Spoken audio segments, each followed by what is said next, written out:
Greetings, everybody. Welcome to Lunar Alchemy. My name is John, and I'm here with Bella, of course. This week, we are covering the transit of gate 53 and the archetype of the initiator. This is one of my very favorites because it is one of the roots of all spiritual seeking in humanity. But before we dive into that, I just want to let you know a couple things that are coming up and what's going to be going on this week.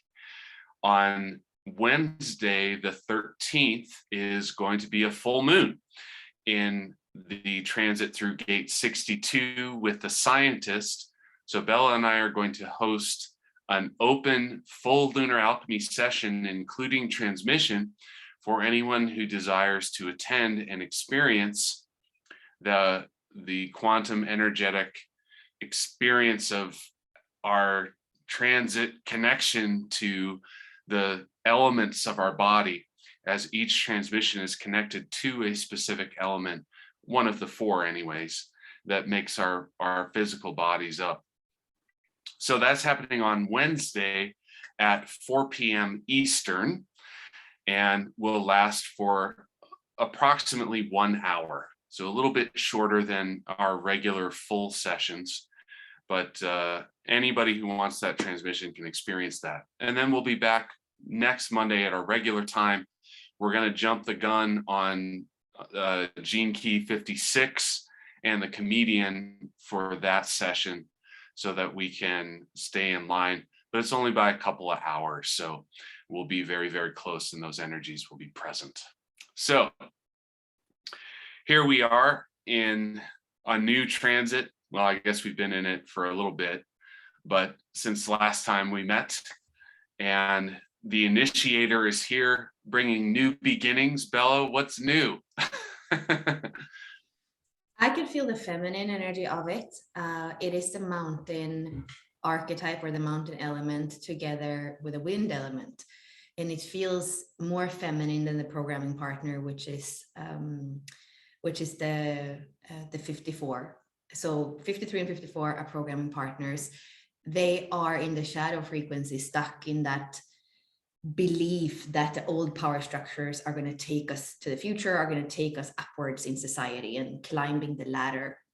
And what I do feel more and more with this 53, so there is a sense of innocence in it, that it's not afraid to begin anew, that it's not afraid to put its energy into a new initiative, into a new beginning.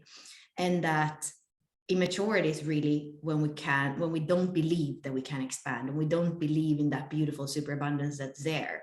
And a lot, I feel that this archetype, very much like the medicine woman, for example, when it comes back to nature, when it connects to Mother Earth, a lot of it just actually falls into place. That whatever we believe in, when we are, like I was saying, sometimes when I lived in Paris, taking the metro in the morning, going to Deloitte or to any of the other consulting or accounting firms, and just realizing that that's such a unnatural way of living. So just going to Costa Rica and spend a few months there in the winter, you come back to Paris and to that kind of society and way of working, it just doesn't make any sense. And in Costa Rica, there is so much superabundance. It's like pura vida. It's like, it's all life, right? It's all kind of connected, I feel like, with nature, with each other, with that friendliness that you feel when you're there with the people that live there. So the 53 is asking us, I believe, to come back to what's natural and see the abundance of that. And that's how we start to actually climb a very different ladder, which is the ladder of our own self-actualization that happens through all the layers, the body, the emotions, the mind, the spirit, and the soul. And it's not something that happens out there in society, climbing kind of somebody else's ladder.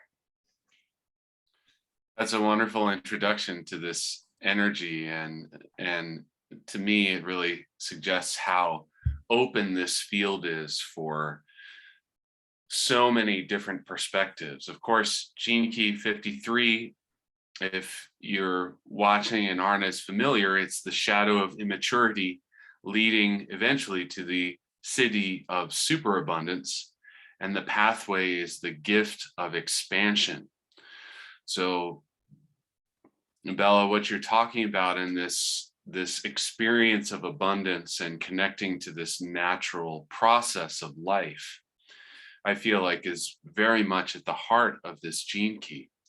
And at the same time, I want to just bring up a little bit about the current collective perspective that I've witnessed arising over the last 10 to 15 years, I'd say, around this word abundance, and particularly around the studies of the law of attraction and all of these types of processes where we have a desire to expand into a deeper connection with abundance. And as our minds kind of grasp this idea of abundance and the possibility for us to be a part of it, oftentimes our minds are separating us from the natural condition of abundance because of whatever our experience is. And as a result of that, we fail to see the abundance that we are actually immersed in within every single moment of our creation experience in this form. So a person who's like, oh yeah, I want to get more abundance. I want to create more abundance in my bank account or whatever it is. The place of creation where the seed of this creation is that abundance doesn't exist for me. And so I need to do something in order to experience abundance or to create abundance or to make abundance happen for me. And this Siddhic frequency of superabundance, the word super is referring to not extra abundance, but beyond abundance, because abundance is the natural state of the universe. And in fact, if we have an experience of lack, whether it's in our bank account, in our relationships, in any layer of our lives, we are experiencing an abundance of the conditions which we have created primarily from unconscious vibrational sources. So if we plant a seed, if we initiate with a seed that says, I don't have abundance and I need to create it, we're already moving ourselves out of alignment with what is natural. And what that ends up doing is it feeds those shadow frequencies of immaturity and prevents essentially the process through which this archetype manifests in our lives. So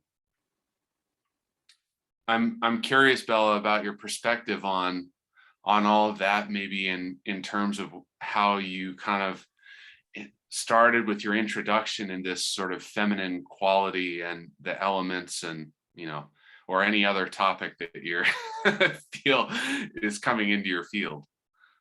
Definitely, I feel that thing about feeling we need to do something. I mean, I feel like that is part also of almost a virus that is in society. And even when I think back when I started with NLP and personal development and what is it, Think and Grow Rich and Bob Proctor and that kind of mindset, like you need to do something, you need to be part of the 6 a.m. club every morning. If you get up 1 hour earlier, you sit and you do your visualizations, you understand that the conscious mind is just the top of the iceberg, which is all true in one way, that of course there is an initiator energy here, and when we go out in the world with that initiator energy, it's like we can be a vessel. But I feel like that's the kind of difference, and we had that in the transit call we were speaking right before. There was somebody who had the 53.1 in her life's work, and she's also a manifester. So that first line is like the initiation of the hexagram, right? And then being a manifester. And she was saying that energy, when I was speaking about energy, that sometimes seems like it comes from nowhere. Super abundance comes from nowhere. And she said, yeah, for her, it feels like just opening the heart so that the inspiration, the energy from the universe can just come in and work through you.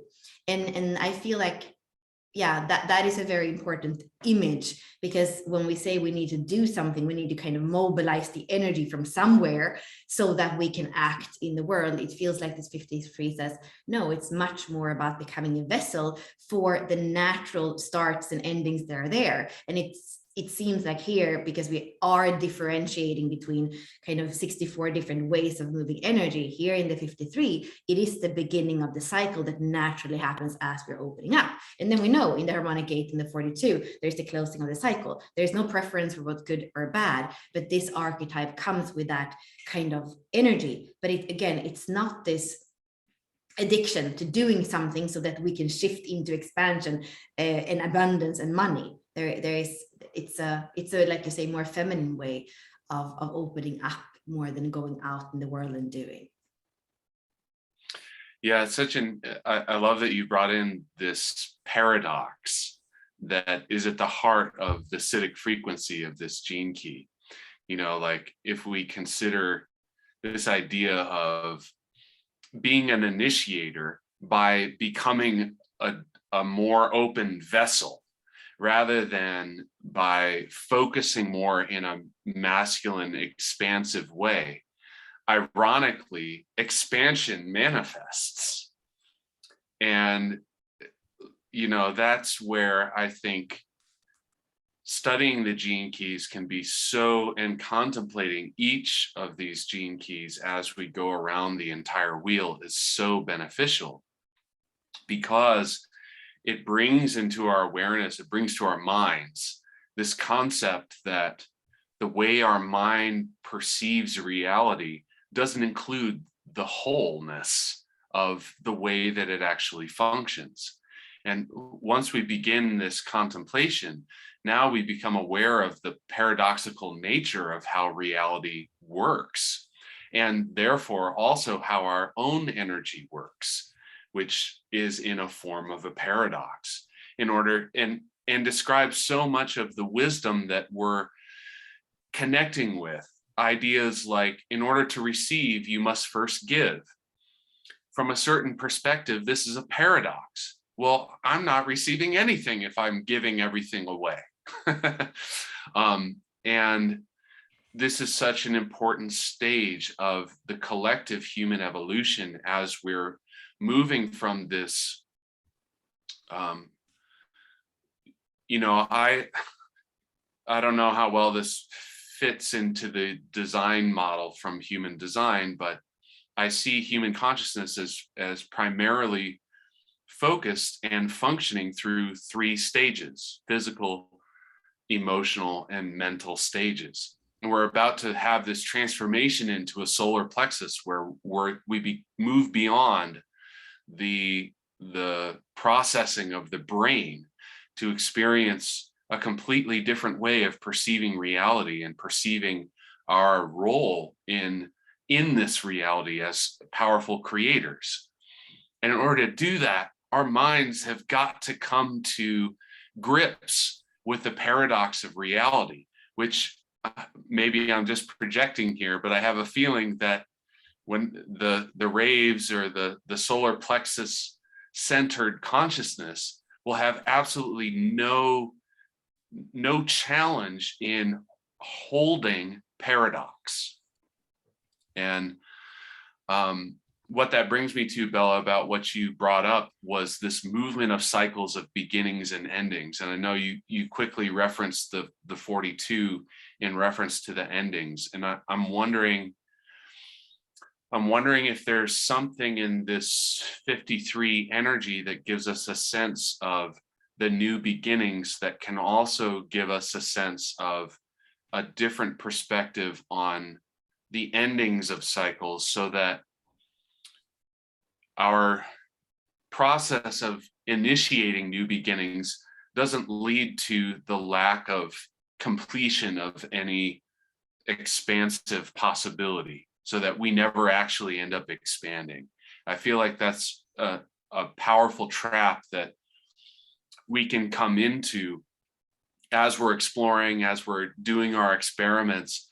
We try all these things, and sometimes we'll move on to a new pathway before the ones we've initiated have even completed far enough for us to gain the wisdom from it. So I'm curious about your perspective on that.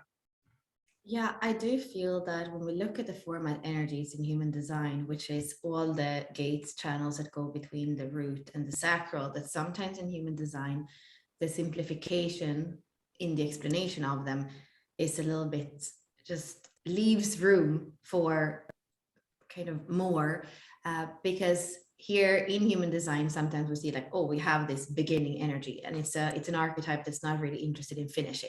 So it's going to start and start and start and start and never finish. That's kind of the simplification of it. And then the 42 is going to be the one that wants to complete, and can be depressed if it can't complete. And it's, you know, and the same thing when we look at the 52 and the 9, the energy to focus. And I feel that what's important here is to understand how they really, really work together. And what I feel with the 42 is that it actually is a celebration of the whole cycle. That's why it kind of comes to the ending, because it goes, like we often say, through all the seasons of the year, and it can see the beauty in them, and it learns to celebrate. And for me, it's been powerful. In evolutionary astrology, my Pluto is the 32. So the polarity point to that is the 42, the programming partner, or the opposite of the wheel. And in evolutionary astrology, we look at the Pluto because we see the potential for soul evolution in that Pluto. And because that we have kind of gone round according to that kind of astrology around the Pluto activation, is really about looking at the other side. So for me, that's the celebration of the 42, which is it's the gift frequency, or the higher frequency. And then in my pearl, I have a third line, which is the essence of my life, which is also the keynote of celebration. So I have learned about celebration through the polarity point and through the pearl, and learned to see that the 42 is much more than endings and completions. But I guess through living all the seasons of the year, there is a sense of completion. And I can sometimes feel lost now that I live in tropical climate where we never have that. And I'm like, I don't even know. Like, I have to think about when I last spoke to my mom or something to realize if it's winter or summer in Sweden. So I feel like the 42 really comes in with that savoring of all the cycles of life and the beauty in that. And I also feel in the I Ching that we can say that you kind of have all the seasons with you. So it's time to celebrate. I sometimes see this like somebody who has learned to ski, and you have like learned to ski through all the different types of snow. And once you know that, you can just go downhill, and everything is like you are in that completion. And of course, when you are in that, in a way, we are human beings, we're here to evolve. Then there is, again, what you're saying, there is this foundation in a way for a new beginning. And when I feel into the 53 today, I really feel the gradual maturity. Like I feel like this gradual development as well, which in a way is the same thing as the 42 is speaking about. I see people with a 53, I don't see them mature in one day. It's actually part of my current life cycle. I have the cross of penetration from my Saturn return to my Uranus opposition. I believe that the 53 might even be my life's work or my evolution. I can't remember. And I could feel this morning in transit call as well, this kind of temptation to still be mature. Like there is something in it. And I can feel that in Ashley too. This is her vocation, her core wound. And then just the 3, the eternal child in her pearl. Like I can see that almost like temptation to still be in that immaturity, to still be that childish or that child with its naivety and beauty, but also in a way kind of keeping us in maturity. So seeing when we have and actually I want to share this to just go a little bit deeper into the 53. So we have the mountain on the bottom and the wind on top. And the gentle wood grows atop the mountain, deep roots, or supple wood grows on a stable foundation, deep roots create nourishing fruits. But you can see, like, this is going to take time for the wood to grow. It's going to take time for the fruits as well. So again, we have this really this process that's gradual. And I feel like this one is interesting. Expansion is intuitive restraint, or intuitive balance, we could say too. But there is something here where we see it's not over a day. So when we look at the format energy in the 42 and the 53, it's abstract. It's not logical. It's not over a day. Oh, I just understood what it is to have seasons and what it is to complete and what it is to start anew. No, I really feel here that it is this felt sense. It's the abstract, is the right brain, is the creative, is the more feminine. It's not just, it's very much not linear and not logical. You kind of have to go through the cycles. You have to go down skiing that mountain and be like, oh, I have all the steps, I know exactly. And then you have this curiosity from what it is to be human, to keep evolving, to go anew to another, to not only another mountain, but another experience. So for me, they go hand in hand. And I feel, yeah, you opened me up to this inquiry of the harmonic gates and the process that they are co-creating. It's so interesting. I love that you bring up the gradual process, because it illustrates so clearly how the channel connects to the 42 and the shadow of expectation. If you continually remain in an expectation of becoming mature or expansive or whatever it is, you're going to be stuck in the shadow of immaturity. It's just never going to blossom in you. And until we actually slow down and develop the patience, which interestingly is also from the 52-9 channel, you know, if you have that degree of patience for expansion to take its own time in balance, then it happens effortlessly and in a way that supports not only your own life, but the life of that which surrounds you. And I want to bring up again the elements that you were, you know, you brought up the graphic there. We see in the hexagram, on the bottom is the mountain, and then on the top we see the wind. But in the I Ching, they are not strictly tied to the elements being the only expression of a particular form, because it's not based solely on 4 elements. It's based, or 5 elements. It's based on the qualities which those elements express, and the expression of wind is gentleness, and in a form gentle penetration, because as wind slowly and continuously gently moves things, it penetrates the potential for something to change. And so that brings to the idea in nature of the way that wood is developed. When the seed is planted, you have to wait for the season, a gradual process, to allow the sprout of the seed to come forth. And when it comes out, there's no such thing as wood just like popping out of the ground. It's always this green, almost grassy, very tender and you know, fragile almost plant. But that initial sprout may grow into a tremendous, you know, like a redwood, 200 feet tall and 30 feet wide. You know, there's where the wood is so powerful, there's almost no, you know, there's no comparison to the strength of this singular being. And so we have this gradual development of wood growing on the mountain, and how that process kind of unfolds. And what it really brings to mind is that on a mountain, the ground is much more, it can be much more filled with rocks and minerals and toughness. So when a tree grows on a mountaintop, the penetration of its roots down takes a great deal of time to find the pathways around the slabs of rock and stone that it might need to wind its way around to find its way to some nourishing soil that exists.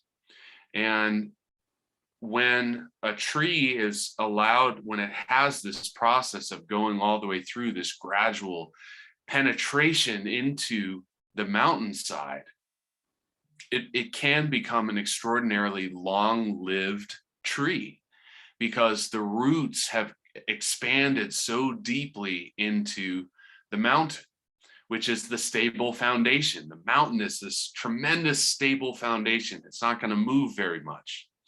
There's rarely going to be floods on mountains. I mean, maybe with the warming temperatures and everything, but what this image, this idea brings to us through the gene keys perspective is the penetration of consciousness into form. And when we think about it in this similar way, that consciousness is not something that expands from the description of superabundance. Consciousness never changes, it simply is. The thing which expands is awareness. And so as consciousness penetrates the form of our being, of our world, awareness moves through this experience of expansion.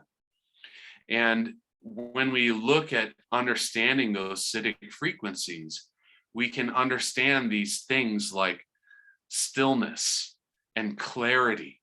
So superabundance is the clarity of stillness.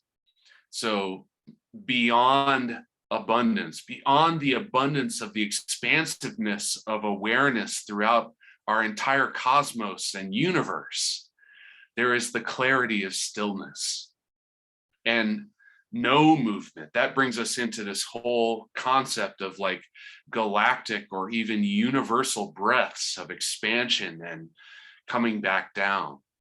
And then all of that awareness that we can expand into allows us to understand what Bella was sharing about how these cycles move in our initiations, our beginnings, and in our completions and in our endings. And we can recognize that no matter where we are in our process, maybe we're terrible at beginning new projects. I have the 952 and neither the 42 or the 53 in my chart.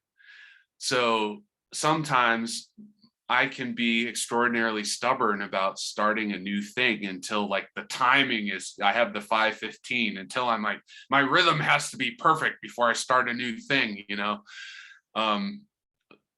Or if we're awful at completing our tasks, we just start a million things and never finish up. And so we feel as if we never get anywhere, you know? No matter what is going on in us, there is a connection through our process to this beyond place where the consciousness, where the truth of who and what we are lives. And Bella, I don't know if you have responses to that. I would love to hear about your perspective on the expansion of awareness, on the stillness of consciousness, on this whole process of evolution that we're doing with this energy and everything that kind of comes from that. Yeah, I do admit that I was carried away by some immaturity or inspiration. I don't know. I had to like go to my thing and just find the animal for the 53, which is the butterfly. And I just felt like I need to read that. And maybe when I read that, I can tune into the nature of, it's short, and then I can tune into the nature of stillness. Yes, please read it. I would love to hear it. So this is from Brynja Magnusson. I think she's from Iceland, just so that I do give you the source. So the I Ching, in her book, she has the I Ching, the human design, the gene keys, the animal totem, and the reverse totem. But I'm going to read the I Ching because it feels like it goes together with the elements that we're doing. Like an oak tree, the 54th hexagram grows slowly and gradually to create strong roots and branches. The hexagram development advises moving step by step. That's the next one. No, it is 53. No, development is this one, but it speaks about the programming partner first. So we are speaking about the 53. Sorry to So interrupt. the hexagram development, which is the 53, advises moving step by step with calm movements that steadily and carefully build outwards progress with stability. In this hexagram, the analogy of preparation for marriage is used, wherein all involved in the potential union take their time to let things develop. This could apply to traditional marriage, but also applies to business partnership or the appointment of an official. No one should be elected or join in union of a whim. This also applies to personal development. No quick fix or sudden awakening will give lasting influence on oneself or others. A healthy gestation of careful, persistent self-work is required. So, yeah. Beautiful. It is beautiful. Thank you for sharing that. And I think that part of letting go of that stress, because I saw a lot of things in the chat like, oh, this is interesting with the braid, how wind over wind is the 57, mountain over mountain is the 52, and the 53 comes from those two energies. And really, when we speak about immaturity, it is uneasy stress if we look at the elements, the 52 and the 57. And I feel that so much of coming into stillness or clarity, and just feeling into that superabundance of existence is as we are stopping the stress. We are stopping the feeling, it has to happen now. I have to join the 6 o'clock club. I have to grow and think rich. A lot of that stress that can be mental, that can be societal. That for me is what helps me. And I do have a lot of the unease with the 57, a lot of the fear of tomorrow. It's just in the imprint of my core wound and my Saturn. So it takes a long time for me. And I definitely have a little bit of would say midlife crisis of saying, I feel like every 10 years when you're 30, when you're 40, when you're 50, I guess, you have that feeling of, okay, what did I do in my last 10 years? And now really, I could feel it 10 years ago. I don't want to live a day and go to bed feeling like the day wasn't worth it. And, maybe that is in a way a problem of somebody who's privileged. And at the same time, for me, it has to do with the quality of consciousness, the quality of awareness, the quality of being able to walk through life in a more aware way. So why would I waste a day? Why would I have a day without celebration? Why would I have a day without a feeling of superabundance? And definitely, I know for a fact that for me, Gene Keys and human design are languages that have served me so well for the last 10 years of that inquiry of how can I live a day that feels more meaningful. And at the same time, I know that for me more and more, I'm understanding that this transmission is a language and that the real transmission for me is the tantric transmission of Christ and understanding what was lost in translation for I would say 2,000 years, but even 5,000 years as, the split and the dark ages and where we are coming back to. And for me, really, it boils down to the essence of spirit and soul being connected, and that the body is that can't be excluded.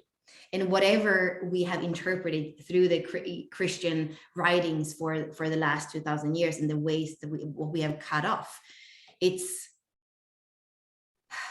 for me, it's so important to come back to the wholeness of what it was from the beginning. And for me, it's the tantric truth of life. And I would also say that more and more I understand that it's the left path of tantra. It's the abstract, is really where ecstasy is the door that opens more than the connection to spirit, because the connection to spirit becomes that thing again where the flesh or the body is something that is not pure. And I would also say that I believe that when Christ and the disciples and in the writings, when they write about the flesh and don't give in to the flesh, I actually think that when they say the flesh, they don't mean the body.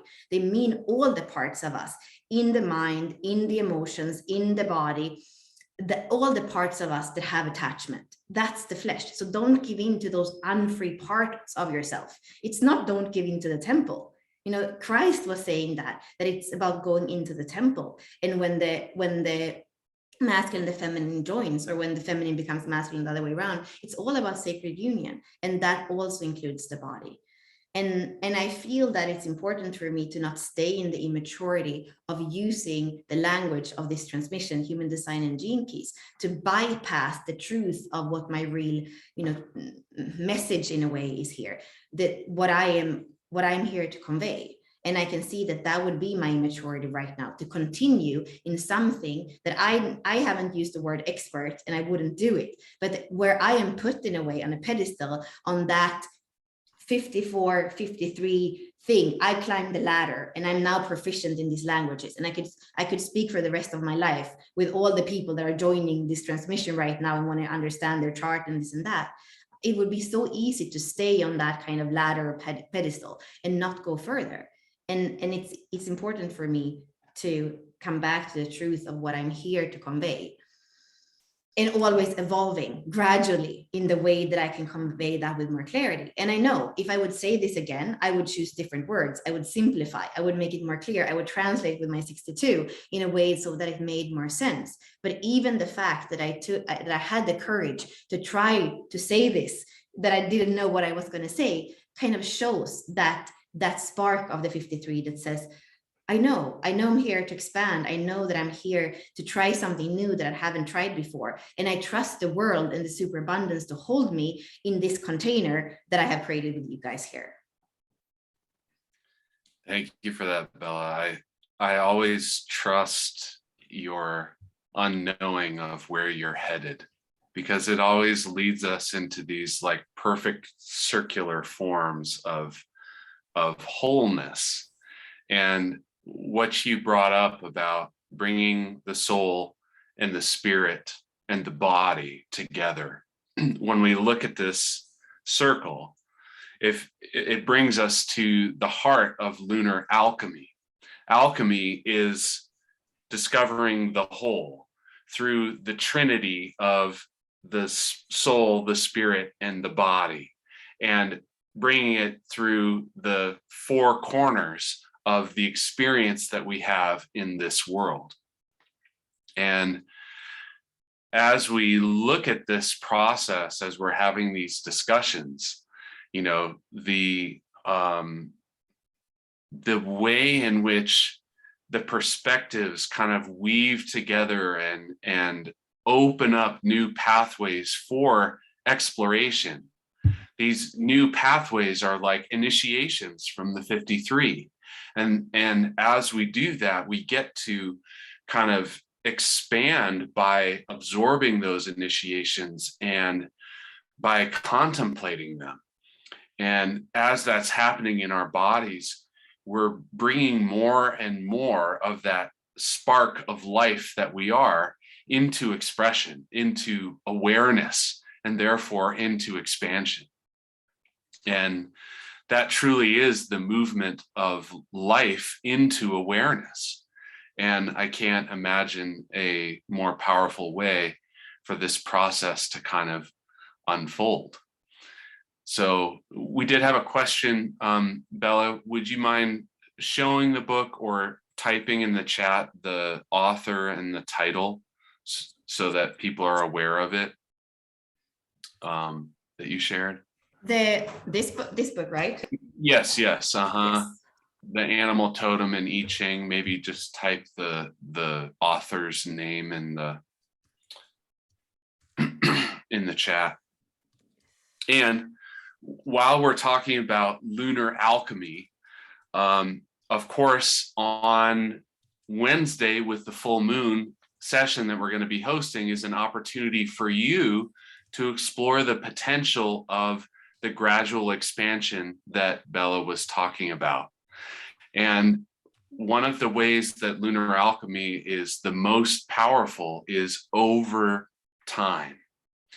And while these discussions are certainly a powerful, powerful foundation for further contemplation, the inclusion of the energetic frequencies that are coming through our discussion and into the elements of our bodies, it enhances, it enriches the experience that we're doing here. And what Bella shared from that book, I felt as if spoke directly to the very purpose of lunar alchemy in allowing the cycles of the moon and the sun to become a focus of how our evolution is actually progressing through our human body system. And it's interesting to even consider that within the forms of alchemy, as the sun is the soul, and the earth, of course, is the body, which then leaves the moon as the spirit. That's an interesting thing to consider. But I'll perhaps leave that for another discussion time for each of you. So I hope that you'll join us on Wednesday for the free session so that you can understand what the experience of the quantum energetic transmission is into the elements of your body, what that feels like, and can get an idea of what it might feel like when it becomes compounded over time. So that'll be 4 p.m. on Wednesday. We will send out an email to everybody on the Lunar Alchemy list. So pay attention to your emails, because the link to attend that will be in that email. And I assume Bella will be able to post it in the inner circle and on Unlock Your Design as well, because it is completely open, but if you want that. So Bella, any final thoughts before we move into the transmission on the initiator, the 53, the cycles, anything coming for you? Kind of a weird thing, and it doesn't really have to do with everybody today. But what I was thinking was how when you do the transmissions, there are some points of silence where there's nothing. And I felt how the shadow of the 53 kind of is like, what do I do with this? Like, why can't, like, what do I do with the pauses? And I think that is an immaturity, a stress that we have, that when there is silence, we're like, that it's that unease of the 57 there, like, what do I do with this? So I felt like it was important to say, for those of you here that are going to come on Wednesday, and before we do the transmission on Wednesday, to even say there are going to be some points of silence, and please use these to ... You would be able to say it in a better way than me, but that just felt like important to say, because I'm already probably anticipating that, but that's the only thing I have. I love that you shared that, Bella, because the transmissions are exactly that. They are not, they're the command portion, which initiates the energetic transmission into movement, is something that I hone in on and pre-plan. But then during the transmission, oftentimes there's guidance that arises, but other times there is no guidance that arises, and it's just silence permeating. And so I just follow that in a completely unplanned manner. And part of that process for me is, in speaking of immaturity, is for me, when I first started doing these transmissions on a very regular basis, was my mind trying to take over the process and control. Am I saying the most impactful things right now? Is there something I should be saying right now that I'm not? And learning to develop the awareness where I can just allow whatever arises to come through. And if there is nothing, to trust the silence. So thank you for sharing that, Bella, because it is a portion of that, and an aspect of awareness that I hadn't fully considered yet, in how that all functions between us as a collective group as we do that. So thank you all for joining us. It's been a wonderful discussion. I love to see you all here and participating in the chat. You're adding a vast amount of energetic space to this discussion, and I believe are really like filling the opportunities that we have to allow new awareness to come in. So we'll look forward to seeing you on Wednesday, if not before. And I'm sending loving presence to each of your hearts from mine. And we'll look forward to seeing you next time. For everybody in the membership, we'll see you in just a moment in the transmission room. So we'll see you soon.